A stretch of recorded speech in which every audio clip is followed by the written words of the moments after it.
Assalamualaikum warahmatullahi wabarakatuh. Kami dari kelompok 4 ingin mempresentasikan hasil riset kami yang berjudul kasus kebocoran data BPJS Kesehatan pada tahun 2021. Langsung masuk ke pembahasan. Sebelumnya perkenalkan, nama saya Akmal Putra Utomo dengan NPM 2021 4350 2522. Dan teman Dan saya M. Raihan Dewana Saputra dengan NPM 2021 4350 2517. Langsung saja kita masuk ke pembahasan selanjutnya, yaitu kronologi dan kejadian. Jadi ini adalah kasus kebocoran data BPJS Kesehatan dan juga ada jenis-jenis profesi atau bidang yang terkait dalam kasus kebocoran data BPJS Kesehatan.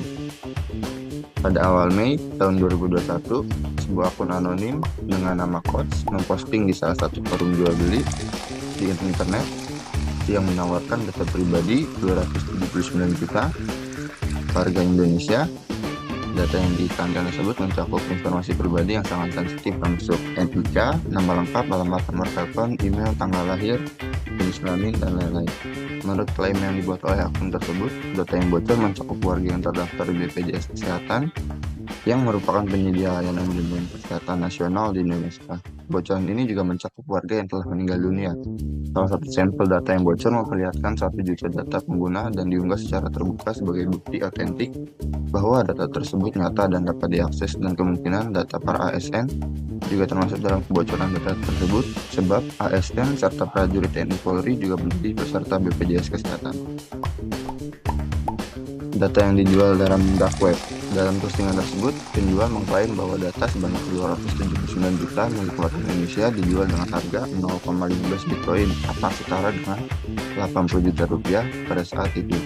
Data ini diiklankan di dark web dan di mana transaksi ilegal sering terjadi, termasuk perdagangan data pribadi, penjualan narkoba, dan senjata.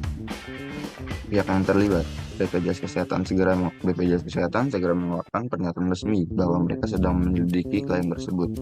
Mereka bekerjasama dengan berbagai lembaga pemerintah termasuk Kementerian Komunikasi dan Informatika, Badan Cyber dan Sandi Negara (BSSN) serta Polri untuk memverifikasi apakah data bocor memang berasal dari sistem BPJS Kesehatan. Selain itu, BPJS juga melibatkan pakar keamanan cyber untuk mengidentifikasi kemungkinan pelanggaran keamanan. Penyebab kebocoran data. Yang pertama yaitu pelanggaran keamanan sistem. Ada kemungkinan bahwa sistem keamanan data BPJS Kesehatan memiliki celah yang dieksploitasi oleh peretas. Lalu internal breach. Kebocoran ini juga bisa ditetapkan oleh seorang dari dalam BPJS Kesehatan yang memiliki akses ke data sensitif dan kemudian menjualnya di pasar gelap. Lalu pengelolaan data yang kurang aman, menulis spam email dan filter berkas untuk melindungi perusahaan dari email spam dan serangan virus. Selanjutnya akan dijelaskan oleh teman saya M. Raihan Dewana. Oke, baik, sini poin selanjutnya akan saya sampaikan. Selanjutnya ada dampak bocor dari data. Resiko pencurian identitas. Dengan bocoran data NIK, nama, alamat, dan informasi lainnya, pengguna dapat menjadi korban pencurian identitas.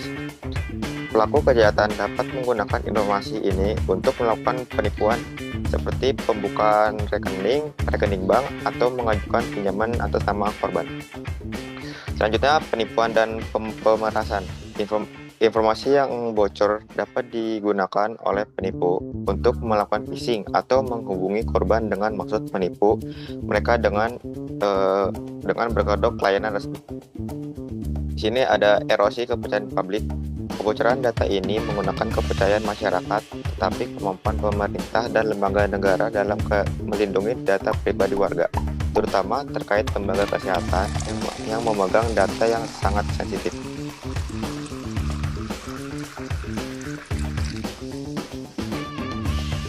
Baik, di sini ada tindakan dan tanggapan pemerintah. Jadi, investigasi oleh BPJS dan BSSN. BPJS ini Kesehatan dan BPJS Cyber dan Sandi Negara atau BSSN langsung mulai menyelidiki untuk memastikan sumber kebocoran dan bagaimana data tersebut bisa diakses oleh pihak tidak sah. Pemblokiran akses data di forum online. Kementerian Kominfo melakukan koordinasi dengan pengelola forum internet untuk menurunkan iklan penjual data serta memblokir akses ke situs web yang memfasilitasi penjual data ilegal itu. Pelaporan ke aparat penegak hukum.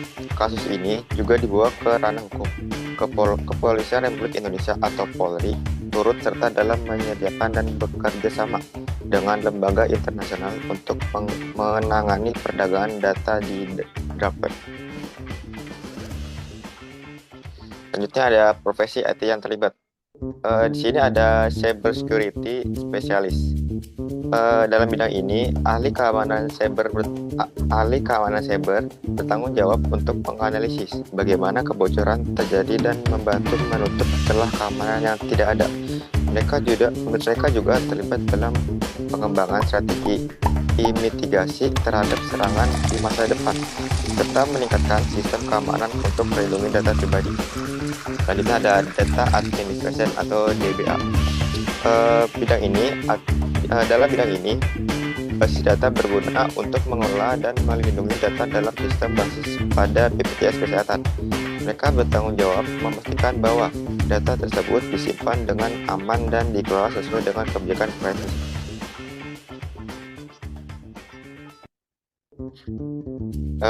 Selanjutnya ada rekomendasi dan tindakan selanjutnya. Dalam kasus ini, ada peningkatan kesadaran masyarakat. Masyarakat juga perlu diberi edukasi terkait risiko kebocoran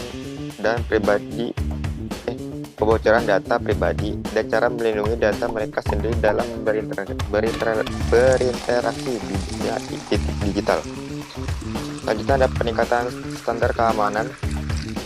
Salah satu langkah penting adalah meningkatkan standar keamanan data di lembaga pemerintah, terutama mengelola data pribadi warga negara seperti BPJS Kesehatan.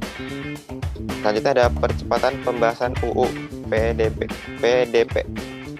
Kasus ini mempercepat urgensi pembahasan dan pengesahan Undang-Undang Perlindungan Data Pribadi. Undang-undang ini akan mengatur kewajiban perlindungan data oleh instansi dan memberikan sanksi tegas kepada pelanggar. Sekian, terima kasih presentasi dari kami. Kurang lebihnya mohon maaf. Wassalamualaikum warahmatullahi wabarakatuh.